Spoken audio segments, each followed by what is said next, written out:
أعوذ بالله من الشيطان الرجيم بسم الله الرحمن الرحيم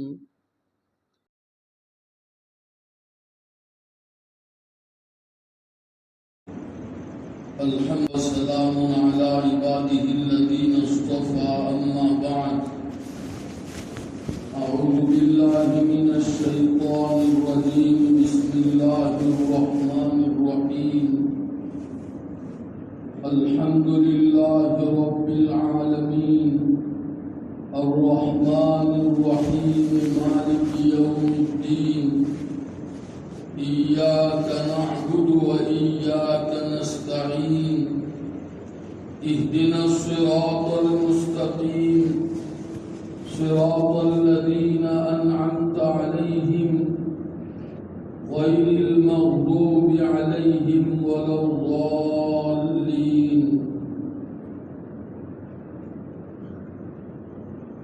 گزشتہ مجلس میں یہ سمجھانے کی کوشش کی گئی تھی کہ سورہ فاتحہ کا نمازی کے ساتھ کیا تعلق ہے۔ نمازی تین طرح کے ہوتے ہیں، ایک امام ہوتا ہے جو لوگوں کو نماز پڑھاتا ہے، اور دوسرا منفرد ہوتا ہے تنہا نماز پڑھنے والا، اور تیسرا نمازی مقتدی ہوتا ہے جو امام کے پیچھے اس کی اقتدا میں نماز ادا کرتا ہے۔ اب یہ سورہ فاتحہ کون سے نمازی کو پڑھنی ہے؟ امام، منفرد اور مقتدی میں سے کون یہ سورت پڑھے گا اور کس کو یہ سورت نہیں پڑھنی ہے؟ اللہ تعالی تمام فقہائے کرام علیہ رحمہم اللہ تبارک و تعالی کو، اور خاص طور سے ہمارے امام اعظم امام ابو حنیفہ رحمہ اللہ کو جزائے خیر نصیب فرمائے کہ انہوں نے قرآن اور حدیث میں غور فرما کر یہ مسئلہ طے فرمایا۔ یاد رکھیں، ہمارے فقہا نے جو مسائل بھی متعین فرمائے ہیں اور ہمارے سامنے پیش کیے ہیں، وہ ایسے ہی اپنی عقل سے اور اپنی سمجھ سے طے نہیں کر دیے۔ قرآن و سنت میں پوری طرح غور فرمایا کہ اللہ جل جلالہ و عم نوالہ نے اس مسئلے میں ہماری کیا رہنمائی فرمائی ہے، اور ہمارے آقا محمد الرسول اللہ صلی اللہ تعالی علیہ وسلم کی رہنمائیاں اس مسئلے میں کیا ہے، پوری طرح ان میں غور و فکر فرمایا اور غور کر کے مسائل طے فرمائے ہیں۔ چنانچہ ہمارے امام اعظم رحمت اللہ علیہ نے اس مسئلے کو طے کرنے کے لیے کہ سورہ فاتحہ کون پڑھے گا اور کون نہیں پڑھے گا، اس کو طے کرنے کے لیے سب سے پہلے قرآن مجید میں غور فرمایا کہ اس سلسلے میں اللہ رب العزت نے ہماری کیا رہنمائی فرمائی ہے۔ چنانچہ امام صاحب نور اللہ مرقدہ نے دیکھا کہ اللہ پاک نے قرآن مجید میں ارشاد فرمایا ہے وَإِذَا قُرِئَ الْقُرْآنُ فَاسْتَمِعُوا لَهُ وَأَنصِتُوا لَعَلَّكُمْ تُرْحَمُونَ، کہ جب قرآن مجید پڑھا جائے تو تمہیں غور سے سننا ہے۔ حضور اللہ رب العزت نے فرمایا تم خاموش رہو اور قرآن مجید کو غور سے سنو لعلکم ترحمون تاکہ تم پر رحم کیا جائے۔ اس کا صاف مطلب یہ ہوتا ہے کہ قرآن مجید جب پڑھا جائے گا اور لوگ خاموش رہ کر اس کو بغور سنیں گے تو اللہ رب العزت والجلال کی رحمتیں ان سننے والوں کے اوپر نازل ہوگی۔ لعلکم ترحمون۔ تو قرآن مجید کی رہنمائی اس سلسلے میں یہ ہے کہ اگر کوئی قرآن پڑھتا ہو تو تمہیں پڑھنا نہیں ہے بلکہ قرآن مجید کو بغور سننا ہے خاموش رہ کر تاکہ اللہ کی رحمت تم پر نازل ہو۔ یہ قرآن مجید کی رہنمائی ہے۔ پھر ہمارے امام اعظم رحمت اللہ علیہ نے حضور اکرم صلی اللہ تعالی علیہ وسلم کے ارشادات گرامیہ میں غور فرمایا کہ اس مسئلے میں ہمارے آقا صلی اللہ علیہ وسلم نے ہماری کیا رہنمائیاں فرمائی ہے۔ چنانچہ بہت ساری روایات اس مسئلے کے تعلق سے حضور نے ارشاد فرمائی ہے صلی اللہ علیہ وسلم۔ کچھ احادیث مبارکہ پیش کی جاتی ہے۔ ایک روایت میں ہے کہ ایک مرتبہ حضور اکرم صلی اللہ تعالی علیہ وسلم نماز پڑھا رہے تھے اور حضرات صحابہ کرام رضوان اللہ علیہ مجمعین پیچھے آپ کی اقتدا میں نماز ادا فرما رہے تھے۔ ایک صحابی نماز پڑھنے کے لیے تشریف لائے اور انہوں نے حضور اکرم صلی اللہ علیہ وسلم کے پیچھے قرآن مجید پڑھنا شروع کر دیا۔ حضرت قرآن پڑھ رہے تھے، یہ صحابی بھی پیچھے پڑھنے لگے۔ ہو سکتا ہے سورہ فاتحہ پڑھنا انہوں نے شروع کیا ہو، تو جو صحابی ان کے قریب نماز پڑھ رہے تھے انہوں نے ہاتھ مار کر ان کو روکنا چاہا کہ تم امام کے پیچھے مت پڑھو، حضور اکرم صلی اللہ تعالی علیہ وسلم جو پڑھ رہے ہیں تم اس کو بغور سنو اور خاموش رہو، تمہیں نہیں پڑھنا ہے۔ خیر نماز پوری ہو گئی۔ اب یہ دونوں آپس میں بحث کرنے لگے۔ وہ صحابی جو پڑھ رہے تھے ان کا یہ کہنا تھا کہ تمہیں مجھے روکنے کی کیا ضرورت تھی؟ تو وہ روکنے والے صحابی فرما رہے تھے کہ امام جب پڑھ رہا ہو تو ہمیں پڑھنا نہیں ہے بلکہ خاموش رہ کر ہمیں غور سے سننا ہے۔ بہرحال یہ دونوں اپنا معاملہ حضور اکرم صلی اللہ تعالی علیہ وسلم کی خدمت اقدس میں لے گئے کہ اس طرح کا واقعہ پیش آیا تو حضور اکرم صلی اللہ تعالی علیہ وسلم نے فرمایا من صلی خلف الامام فإن قراءة الامام له قراءة او كما قال صلی اللہ علیہ وسلم۔ آپ نے سمجھایا کہ جو امام کے پیچھے نماز پڑھتا ہے تو امام کی قرات اس کے لیے قرات ہے، امام کا پڑھنا اس کے لیے کافی ہے، اس کو اپنے طور پر قرات کرنے کی اور پڑھنے کی کوئی ضرورت نہیں ہے۔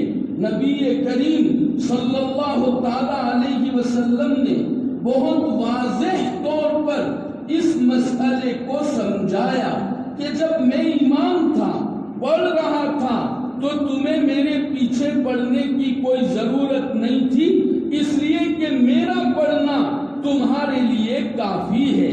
نیز ایسی ہی ایک روایت حضرت جابر بن عبداللہ رضی اللہ تعالی عنہما وارضاہما سے بھی مروی ہے۔ حضور اکرم علیہ السلام نے فرمایا من کان لہ امام فقراءۃ الامام لہ قراءۃ، کہ جس کا امام ہو تو امام کی قرات اس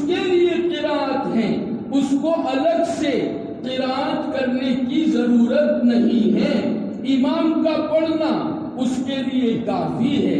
ایک دوسری روایت میں جو ابو داؤد شریف میں ہے، نبی کریم صلی اللہ تعالی علیہ وسلم نے فرمایا انما جعل الامام لیؤتم بہ، امام اس لیے بنایا جاتا ہے تاکہ اس کی اقتدا کی جائے۔ اور ظاہر بات ہے اقتدا کس میں ہوگی؟ نماز کا جو اصل جز ہے یعنی قراءت قرآن، اس میں ہم امام کی اقتدا کریں گے، ہم امام کے پیچھے نہیں پڑھیں گے۔ بلکہ مسلم شریف کی روایت میں تو حضور اکرم صلی اللہ تعالی علیہ وسلم نے بہت تفصیل کے ساتھ ارشاد فرمایا ہے کہ مقتدی کو امام کے پیچھے کیا کرنا ہے اور کیا نہیں کرنا ہے۔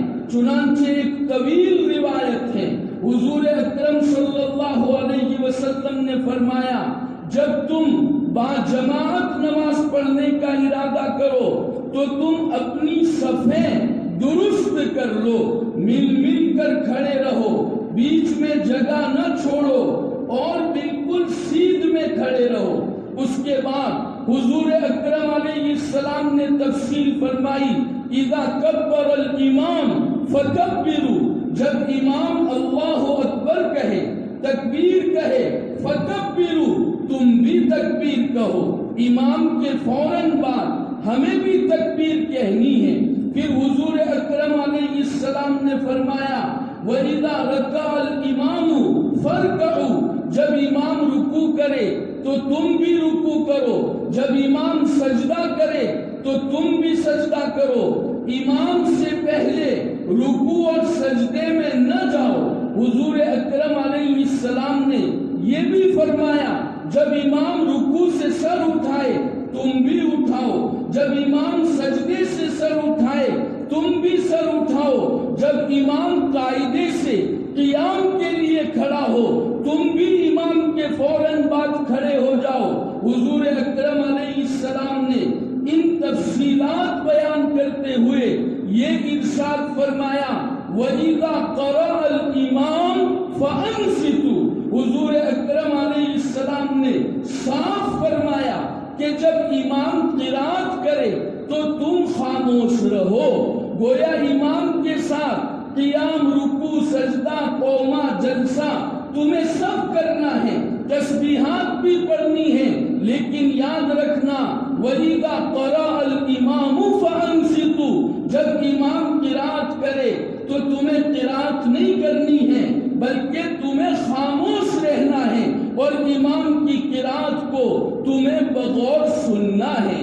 یہ حضور اکرم صلی اللہ تعالی علیہ وسلم کی طرف سے رہنمائیاں اس مسئلے میں وارد ہوئی ہے، اور بعض مسائل بھی ایسے ہیں کہ اگر ہم ان میں غور کریں گے تو پتہ چلے گا کہ امام کا پڑھنا ہمارے لیے کافی ہے، ہمیں قرات کرنے کی ضرورت نہیں ہے۔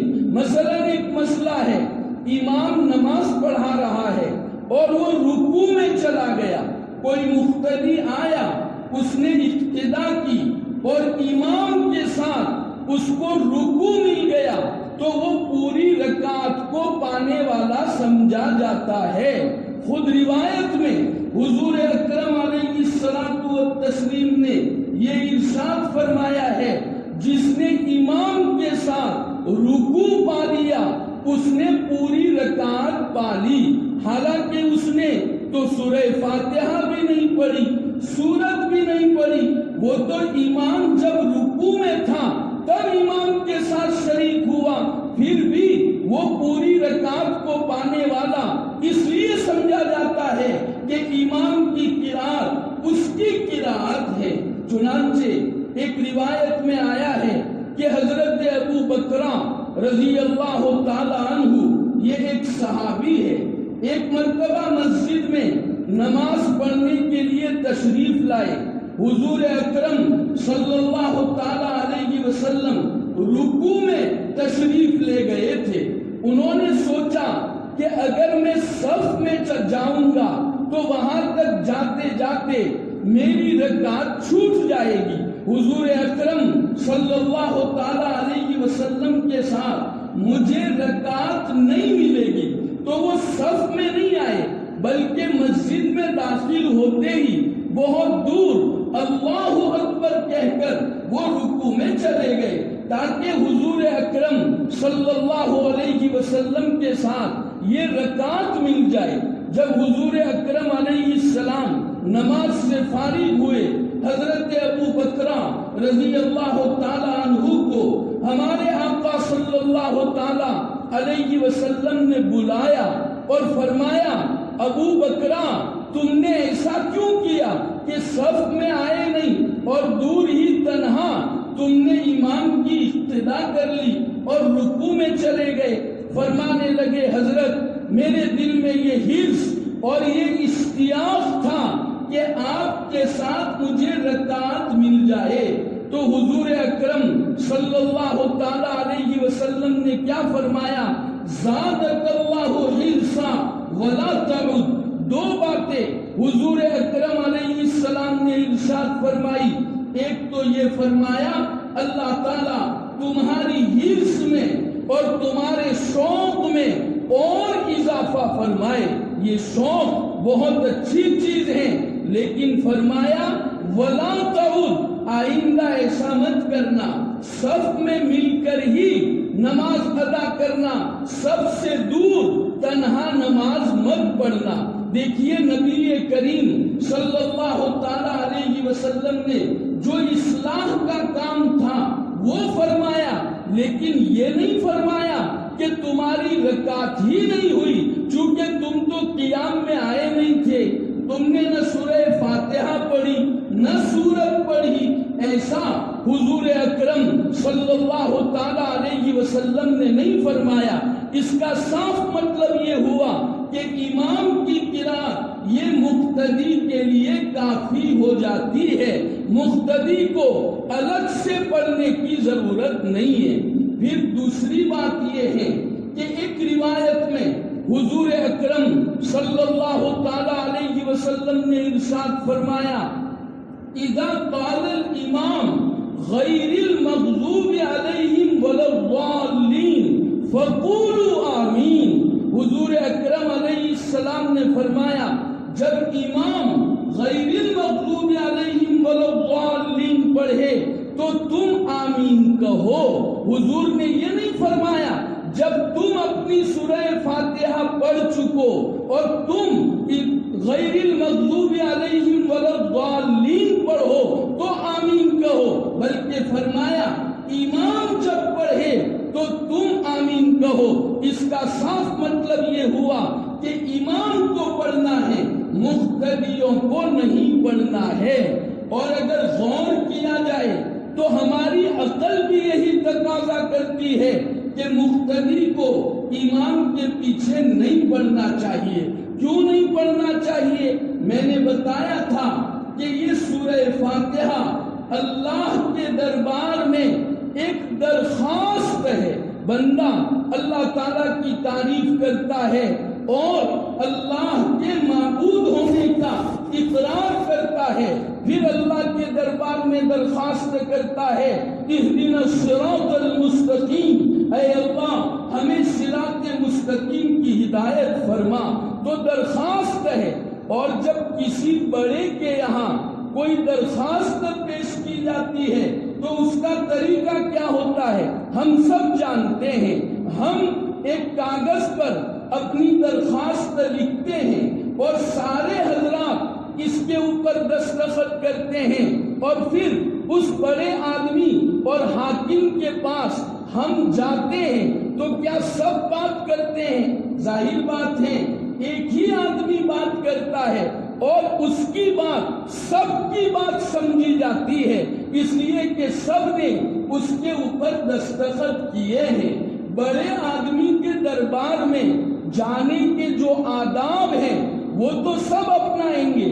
شرطیں لکھی ہے، بھائی آپ کو یہاں آ کر بیڑی نہیں پینا ہے، سگریٹ نہیں پینا ہے، ماوا پان کھا کر تمہیں یہاں تھوکنا نہیں ہے، ادب سے تمہیں بیٹھنا ہے، شور و گل نہیں کرنا ہے، یہ سارے آداب کی رعایت یہ تو سب کو کرنا ہے، لیکن کیا بولیں گے سب ایک ساتھ کہ ایک ہی آدمی بولے گا؟ اگر سب ایک ساتھ بولے تو اس کو درخواست نہیں کہتے، اس کو تو آندولن کہا جاتا ہے، احتجاج کہا جاتا ہے کہ سارے لوگ ایک ساتھ بولتے ہیں۔ ظاہر بات ہے ہمیں اللہ کے سامنے احتجاج نہیں کرنا، آندولن نہیں کرنا، ہمیں تو درخواست پیش کرنی ہے۔ ہم آویدن پتر جب دینے جاتے ہیں تو کیسے دیتے ہیں؟ ایک آدمی بولتا ہے اور ہماری درخواست اور عرضی پیش کرتا ہے، سب کے اس پر خالی دستخط ہوتے ہیں۔ اگر سب بولنا شروع کر دے بتاؤ کیا حالت ہوگی؟ یہی مسئلہ ہے کہ امام ہماری طرف سے سورہ فاتحہ پڑھ کر اللہ کے حضور یہ عرضی اور درخواست پیش کرتا ہے اور ہم آمین کہہ کر اس کے اوپر دستخط کر دیتے ہیں، تو کیا یہ عرضی اور یہ درخواست ہماری طرف سے نہیں ہوگی؟ ہمیں سورہ فاتحہ پڑھنے کی کیا ضرورت ہے؟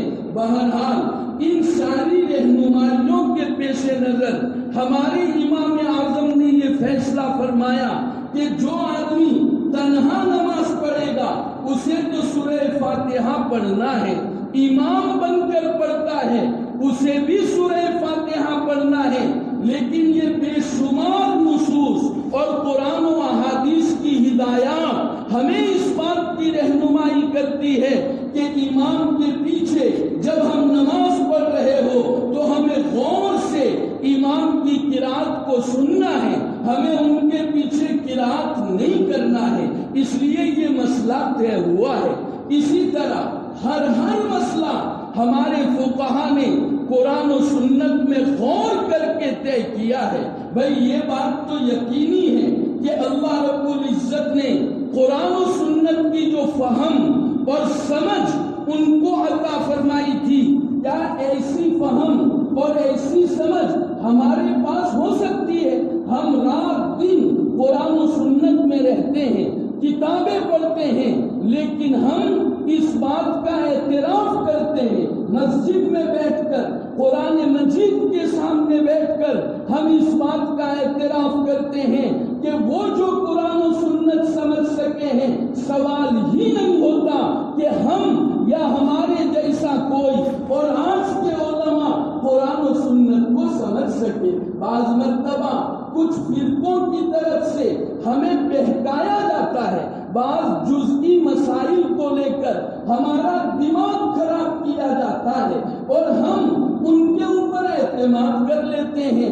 ہمارے پاس تو علم نہیں ہے، ظاہر بات ہے ہم تو خود قرآن و سنت کو سمجھ نہیں سکتے ہیں، تو ہم بہکاوے میں آ جاتے ہیں۔ بعض مرتبہ کسی جماعت کے پاس ایک مسئلے کی، ایک پہلو کی چند رٹی رٹائی حدیثیں ہوتی ہے، تو وہ جب پیش کرتا ہے تو ہم چونکہ پڑھے لکھے نہیں ہیں تو ہم اس کے داؤں پیچ میں آ جاتے ہیں اور ہم گمراہ ہو جاتے ہیں، مسئلے سے ہم بھٹک جاتے ہیں، حقیقت حال سے بھٹک جاتے ہیں۔ بے شک نبی کریم صلی اللہ تعالی علیہ وسلم نے فرمایا ہے، اس سے کوئی انکار نہیں، لا صلاۃ لمن لم یقرأ بفاتحۃ الکتاب، جو سورہ فاتحہ نہیں پڑھے گا اس کی نماز نہیں ہوگی، یقیناً فرمایا ہے۔ لیکن اگر آپ یوں کہے مقتدی بھی نہیں پڑھے گا تو اس کی نماز نہیں ہوگی، اسے بھی پڑھنا ہے، تو پھر ان تمام روایتوں کا کیا ہوگا؟ قرآن مجید کی آیت کی آپ کیا تعویل کریں گے؟ قرآن تو کہتا ہے وَإِذَا قُرِئَ الْقُرْآنُ فَاسْتَمِعُوا لَهُ وَأَنصِتُوا لَعَلَّكُمْ تُرْحَمُونَ، کہ تم خاموش رہ کر سنو۔ کیا کس طرح آپ اس کے اوپر عمل کریں گے؟ پھر حضور اکرم علیہ السلام کے اتنے سارے ارشادات کا کیا ہوگا کہ جب امام غیر المغضوب علیہم ولا الضالین پڑھے اسے پڑھنا ہے تو تمہیں آمین کہنا ہے۔ پھر حضرت نے فرمایا وَإِذَا قَرَأَ الْإِمَامُ فَأَنصِتُوا، جب امام پڑھے تو تم خاموش رہو۔ ان ساری روایات کا کیا ہوگا؟ ظاہر بات ہے یہ ساری روایات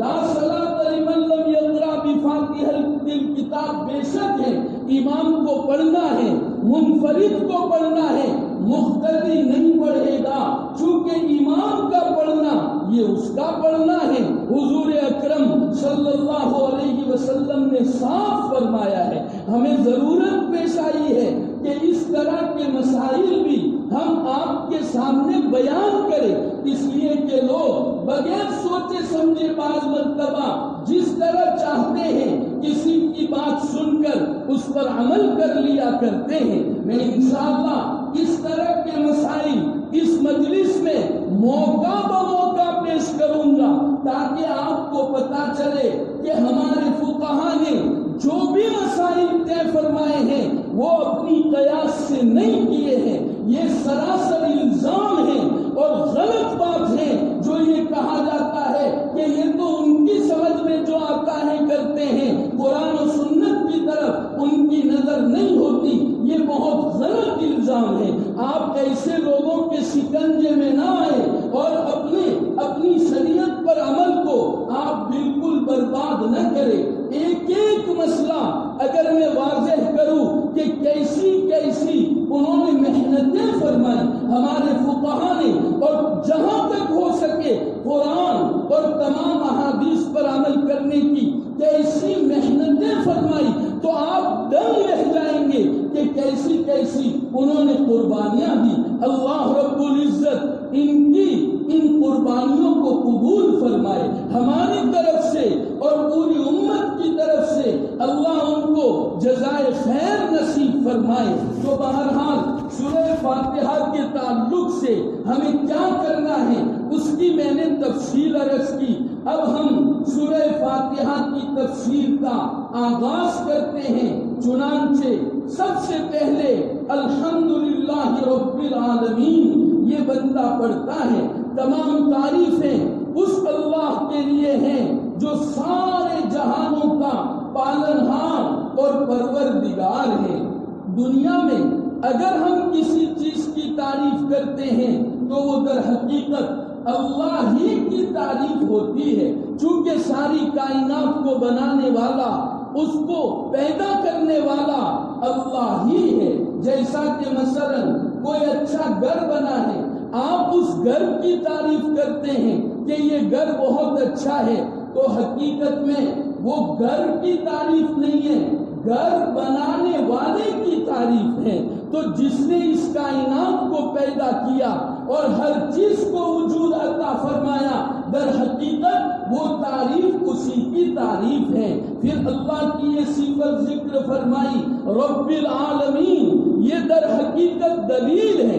الحمدللہ میں یہ دعویٰ کیا گیا کہ تمام تعریفیں اللہ ہی کے لیے ہیں، اس کی دلیل پیش فرمائی رب العالمین، تمام تعریفیں اللہ ہی کے لیے اس لیے ہیں کہ وہ سارے جہانوں کا پالنہار ہے۔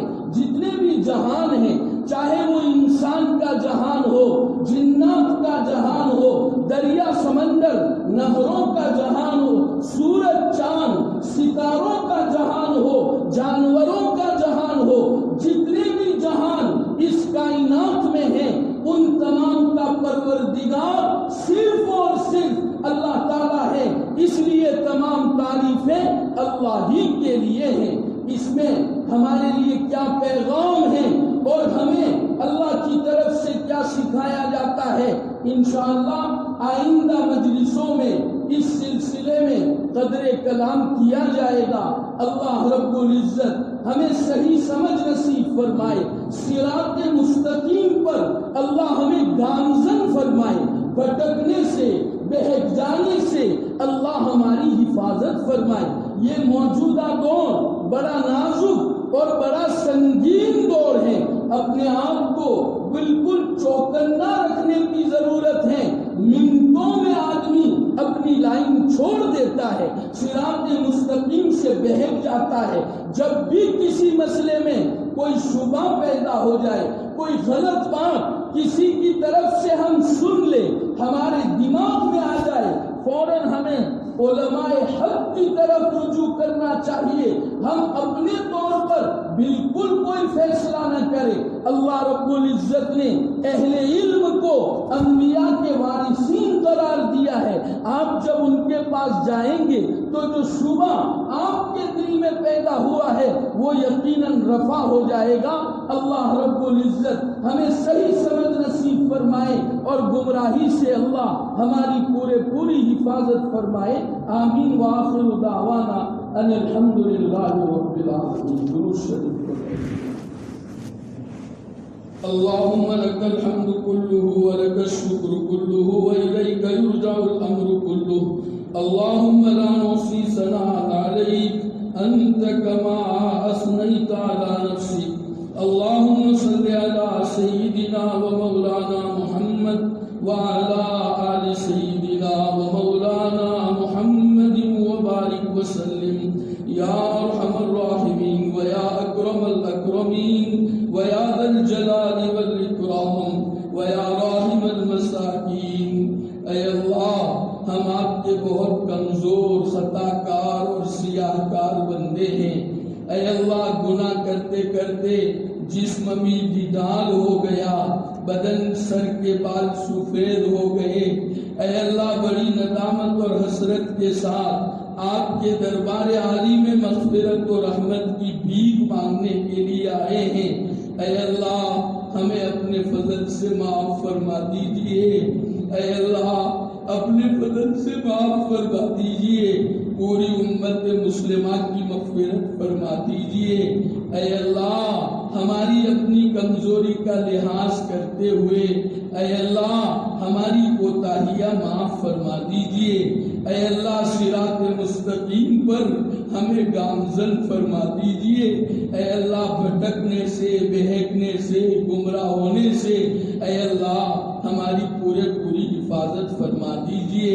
اے اللہ آپ کی مرضیات پر چلنا آسان فرما دیجئے. نامرضیات سے پوری حفاظت فرما دیجئے. اے اللہ عافیت کے ساتھ مقام شکر اور مقام اخلاص, مقام عبدیت و عبودت اور مقام تواضع اور مقام محبت اپنے فضل سے عطا فرما دیجئے. اے اللہ اپنی شان ربوبیت سے ہماری بہترین تربیت فرما کر ہمیں اپنے محبوب اور مقبول بندوں میں شامل اور داخل فرما دیجئے. اے اللہ ہماری اس بستی پر خصوصی رحمتیں اور برکتیں نازل فرما دیجئے. اے اللہ آپس میں اتحاد و اتفاق پیدا فرما دیجئے. افتراق اور انتشار سے اے اللہ ہماری بستی کی حفاظت فرما دیجئے. دینی اعتبار سے جو کام ہماری بستی میں ہو رہے ہیں اے اللہ ان میں خوب برکتیں پیدا فرما دیجئے. ہدایت کی ہوائیں چلا دیجئے. اے اللہ ہمیں ایک دوسرے کا معاون بنا دیجئے. ایک دوسرے کی مخالفت سے ہماری حفاظت فرما دیجئے. اے اللہ زیادہ سے زیادہ خیر ہماری اس بستی میں وجود میں آئے, ایسے فیصلے اپنے فضل سے فرما دیجئے. اے اللہ علماء کا اور بڑوں کا احترام و اکرام ہمارے اپنے دل میں پیدا فرما دیجئے. اے اللہ استحضار آخرت نصیب فرما دیجئے. استحضار موت عطا فرما دیجئے. حضور اکرم صلی اللہ علیہ وسلم نے جتنی بلائیاں مانگی ہے ہمیں اور پوری امت کو نصیب فرما دیجئے.